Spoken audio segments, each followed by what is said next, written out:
ASMR style to fit the themes of having to be quiet and just shutting the fuck up. Listen to my bones cracking. I am rich in calcium right now. Just trying to change the format a little bit because I want to become an ASMR channel now. So expect only ASMR video uploads from now on. I'm gonna try to keep all the lights dim just to give a more soothing atmosphere so it's not just too much harsh lights blinding your face. So you're welcome. And for those who are having trouble sleeping at night, it's the middle of summer, so you're probably on summer break, but something to study to, or something to just have as background noise. I'm hoping that this channel and this video can certainly help you with that. So let's just get right into this review.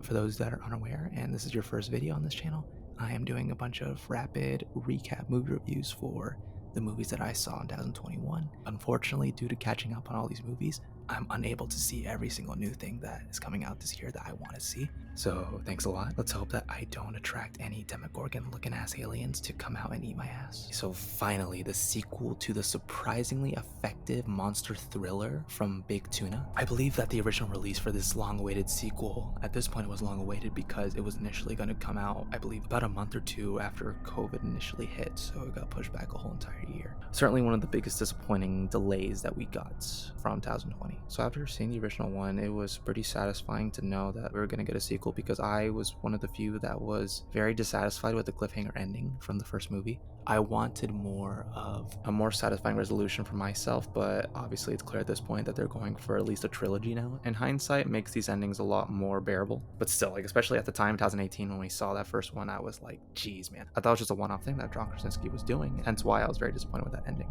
The bold decision of having the own director's central protagonist character get killed off in the first movie. Part one had some real creative set pieces and scenarios with these xenomorph type aliens, and the only issue I had with it was how abrupt that ending was to me, really. That's about the only thing real gripes I had with the movie. Everything else was just super engaging and super familiarly refreshing. It's a very straightforward concept, but it's presented in a way where we haven't seen these set pieces before. Emily Blunt's character alongside her kids, figuring out the weaknesses of these creatures, I feel should have played out longer, and again, should have just way more of an exciting climax to me. But I still think the whole sequence, the whole birth-giving sequence of Emily Blunt's character in the bathtub holds its own, and I believe it is just the most creative and one of the most striking moments I've ever seen in any horror thriller. So finally, we're here. A Quiet Place Part 2. I don't know his character's name. I'm just going to call him John Krasinski. After his death, we are now following up with the remaining family members and seeing what is the next chapter of their lives in this post-apocalypse world that has just been invaded by these xenomorph-looking ass aliens. So what shenanigans are they going to get up to in order to survive, especially now that they have a new baby in their group? So the elements in its storytelling structure is that I forgot that it does non-linear storytelling in that we get to see flashback sequences, especially in certain days and certain key points of the story. And what was really cool here is that we actually got to see day one of when this whole invasion actually happened. Starting off the film on day one of the invasion answered some questions that I had about these creatures' origins in the first movie. The quality and attention to detail in these set pieces are enthralling. The shot positioning, the way the interior and exterior locations are lit, the amount of time we see the creatures in their CGI glory, it doesn't overdo it. I believe it hits a good middle ground where we don't see them too much to where it just becomes overbearing or they become bland to look at. Above all else though in this movie is the audio design. The switch of auditory perspectives between the characters and obviously between one of the main characters who is indeed a deaf girl. Switching to her perspective to a sudden pause in most layers of audio is so neat and is so straightforward and simple, and I can't believe we haven't seen it more in so many other movies or even video games. They really make for some intense and terrifying moments. Okay, I just sprayed my face. When it comes to additional cast members, alongside obviously the older cast members of the kids feeling like completely new characters at times, the addition of these supporting new cast member characters such as Cillian Murphy's character I feel is the movie's weak point for me. I understand the family needs a stand-in figure for John Krasinski's character now that he is gone. It's just that this particular character and many of the other supporting characters just weren't as interesting as John's character from the first one.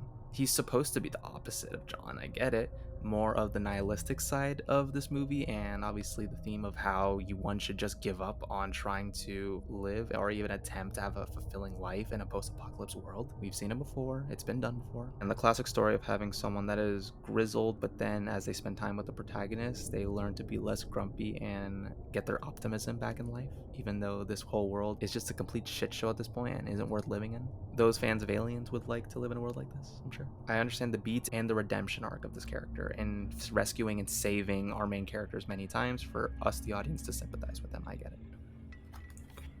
Controller triggers.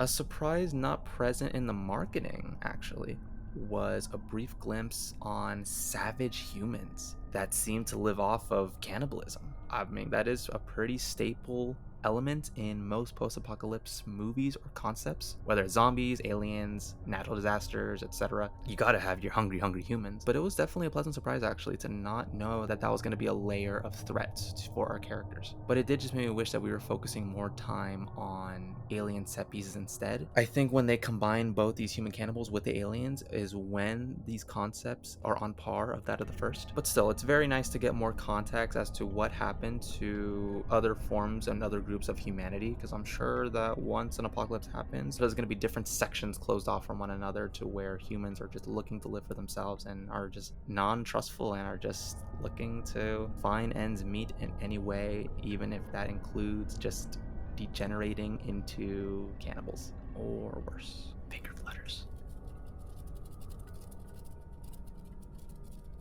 I've been practicing this for a while. Watching this stuff actually for a while. The surprise factor that these aliens cannot swim, I'm surprised I didn't see that coming sooner. It was a cool twist to have, but I never thought that they would take it a step further and just give these aliens even more kind of silly and kind of gimmicky weaknesses, but I'm all for it. Anyway, to of course ex machina our characters out of any certain situations is all good for me. The idea of them not being able to swim is fine, but the aspect that triggered the climax of the movie, one of these aliens taking a solo boat onto an isolated human sanctuary island to kill everybody, definitely seemed to push it too far, I feel, when it came to my system of disbelief. Them falling into the water and not understanding what water is, fine, I get that, but then the idea of that one of them understands that they are on a floating piece of wood, essentially, or even a whole sailboat, and floating it all the way to where they believe, or at least where they can, I guess, sense where humans are. That was just too many hoops and too many hurdles to jump through for me, where I just felt like it just seemed kind of lazy writing. Climax has the climax. By the end of the day, it provided immersive quality entertainment for me, creative and in-depth audio design that honestly only thing I could ever imagine being on par is horror VR games. What a garbage comparison. Many just seem to forget just how vital and important sound can really be, and just how benefactory your movie can be if there's a lot of attention to detail in the sound design, for sure, especially in a horror movie full of giant monsters rampaging. So yeah, good stuff, John. Looking forward to your next project and your next appearance and whatever else you want to be in. Maybe not the one where you turn into spaghetti so much, but I'm looking forward to the next one for sure. I don't know if him and his team are going to be concluding this as a trilogy, but I certainly would hope so, and I hope that they don't milk and push this concept too far to where we're going to get bored of it. 7 out of 10. Superior audio design with scenarios not as creative as the first part, with another ball buster cliffhanger ending. Tell us something your mom doesn't know. Oh.